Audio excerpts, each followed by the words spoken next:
अस्सलाम वालेकुम everyone, welcome back to my YouTube channel and welcome back to my another video. आज की video है हमारी रमज़ान की तैयारी में हम क्या क्या कर सकते हैं। कुछ मंथ बाद रमज़ान का महीना आने वाला है, क्योंकि उससे पहले हमने अपने आप को प्रिपेयर करना है ताकि अल्लाह ताला की ज़्यादा से ज़्यादा इबादत कर सकें इंशाल्लाह।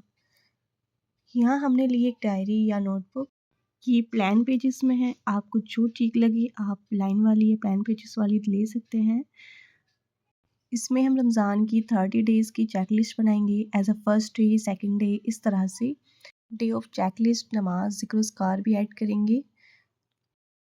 और इसमें हम ये भी ऐड करेंगे कि हम ऑल डे कितने पारे मुकम्मल कर रहे हैं एंड इसके थ्रू हम और ज़्यादा प्रॉपरली तरीके से फ़िक्र के साथ ऑल डे की इबादत कंप्लीट करते हैं।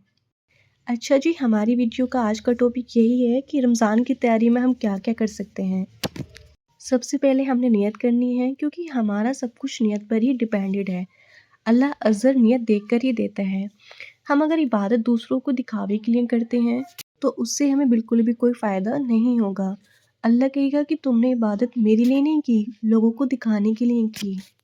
हमने इबादत सिर्फ अल्लाह के लिए करनी है, दूसरों के लिए नहीं। तो हमने नियत करनी है कि अल्लाह, मैं जो भी करूँगी, जितना मुझसे हो सकेगा रमज़ान में उतना करूँगी, सिर्फ़ और सिर्फ तेरी रज़ा के लिए करूँगी। और देखिए, मैं यहाँ पर आपको सिर्फ़ और सिर्फ रास्ता दिखा सकती हूँ, चलना आप लोगों को है।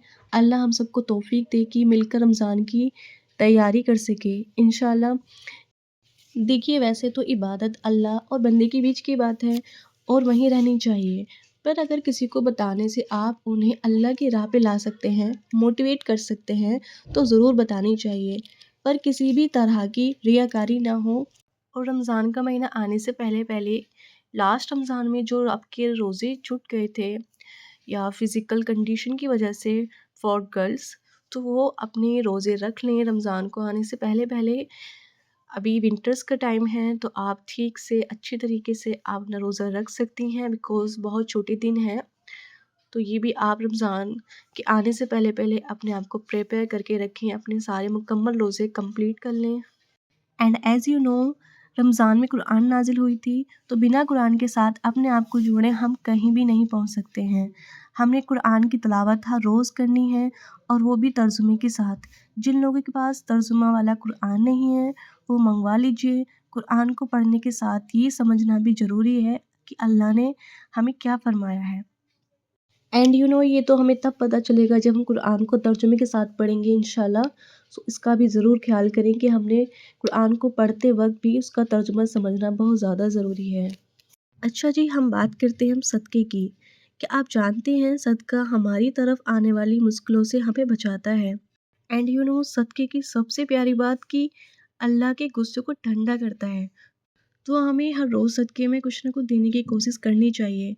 अब कुछ लोगों का यही सवाल होगा कि हम तो कमाते ही नहीं हैं, या हमारी फाइनेंशियल कंडीशन ज़्यादा अच्छी नहीं है। तो ऐसा नहीं है कि आप सदक़े में पैसे ही दें, आप सदक़े में खाना भी खिला सकते हैं और कुरान, तस्बीह, जाए-नमाज़ डोनेट कर सकते हैं। जो इन सब का इस्तेमाल करेगा आपको अज़र मिलेगा। सदक़े में आप एक खजूर भी दे सकते हैं। और ये सब चीज़ें देना कोई इतना मुश्किल काम तो नहीं है। तो आप डेली कुछ ना कुछ सदक़े में दिया करें, ठीक है? तो आप अभी से सदका देना शुरू करें इंशाल्लाह। अपने रमज़ान में हर रोज़ सदका करना है और नियत करनी ज़रूरी है, क्योंकि अल्लाह के यहाँ हर चीज़ नियत से कबूल होती है इंशाल्लाह। एंड व्हाट, सबसे पहले मरने के बाद नमाज का सवाल किया जाएगा, जैसे कि आप सभी जानते हैं। और आज बहुत ज़्यादा अफ़सोस की बात है कि लोग दुनियावी चीज़ों के चक्कर में आकर नमाज को यूं ही स्किप कर देते हैं। मन करता है तो पढ़ते हैं, नहीं तो नहीं। तो ये बहुत ज़्यादा गलत बात है। आपने नमाज दिल लगाकर पढ़नी है, अल्लाह की रज़ा के लिए पढ़नी है। इंशाल्लाह फिर आपकी एक भी नमाज स्किप नहीं होगी। उसके साथ साथ आप जो नमाज में पढ़ते हैं उसका मीनिंग जानना भी बहुत ज़्यादा ज़रूरी है, और उसका तर्जुमा आपको पता होगा तो फिर नमाज के दौरान आपका माइंड कहीं नहीं जाएगा। तो आप अपनी डेली रूटीन में अभी से नमाज को लेकर आएँ। फिर आपने रमज़ान में तराबी भी पढ़नी है इंशाल्लाह। अच्छा जी, अब हम वीडियो को यहीं एंड करते हैं। सो आई होप आपको इस वीडियो से रमज़ान की तैयारी के लिए बहुत कुछ सीखने को मिला होगा। सो मिलते हैं नेक्स्ट वीडियो के साथ। अल्लाह हाफ़िज़।